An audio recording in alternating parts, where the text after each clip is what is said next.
জান্নাতের ভেতরে আল্লাহ তাআলা জান্নাতীদেরকে জিজ্ঞেস করবেন, আমি যত নিয়ামতের কথা তোমাদের বলেছিলাম সেই নিয়ামতগুলি জান্নাতে এসে তোমরা পেয়েছো?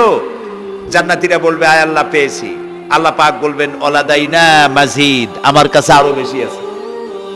তাও আমরা সুবহানাল্লাহ কব না, বুঝি না। তা সুবহানাল্লাহ কব কোন জায়গায়?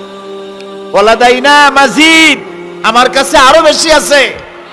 বেহেশতীরা চিন্তা করলো, এত মজার বেহেশত, কত কিছু পাইলাম, এরপরে গাছে পাকা পাকা ফল খাইতে ইচ্ছা করে, গাছে উঠবো না, গাছের ডাল মুখের কাছে আসে, ছিঁড়বো না, ফল মুখের মধ্যে পড়ে যায়, চাবাবো না, গলে পেটের মধ্যে চলে যায়। পায়খানা নাই, পেশাব নাই, ঘাম নাই, পরিশ্রম নাই, কষ্ট নাই, এর সেই তো আল্লাহর কাছে আরো বেশি আছে। সেটা কি? জান্নাতীরা খামোশ হয়ে বসে থাকবেন। বিশ্বনবী মুহাম্মদ রাসূলুল্লাহ সাল্লাল্লাহু আলাইহি ওয়াসাল্লাম তখন বলবেন, হায় আল্লাহ রাব্বুল আলামিন, জান্নাতীরা আমার উম্মতেরা, তারা বুঝতে পারে নাই তোমার কাছে যা বেশি আছে সেটা তারা বুঝতে পারে নাই। হায় আল্লাহ তাআলা, জান্নাতীরা সব নিয়ামত পেয়েছে ঠিক, কিন্তু যার জন্য আরামের ঘুমকে হারাম করে গভীর রাত্রে জেগে জেগে তাহাজ্জুদের নামাজ আদায় করে চোখের পানি ফেললো, যার জন্য জিহাদ করলো, যার আইন কায়েমের জন্য শহীদ হলো, যার জন্য মান ইজ্জত শেষ করলো, হিজরত করলো, কষ্ট করলো, রক্ত দিল, জীবন দিল, সেই আল্লাহকে তারা এখনো দেখতে পারে নাই।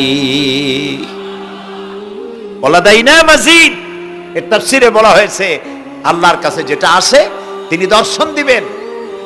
নবী করিম সাল্লাল্লাহু আলাইহি ওয়াসাল্লাম এই কথা যখন বলবেন যে আল্লাহকে আমাদের, এই আমার জান্নাতীদের আল্লাহকে এখনো দেখা হয় নাই, যে আল্লাহর জন্য সব করলো তারে এখনো দেখা হলো না, আল্লাহ তাআলা তখন আপন কুদরতে তার সামনের সব পর্দাকে সরিয়ে দিবেন। সুবহানাল্লাহ।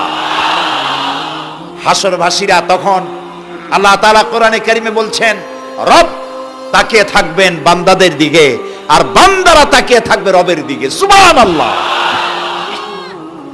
এর মধ্যে কত লক্ষ বছর পার হয়ে যাবে কেউ বুঝতে পারবে না।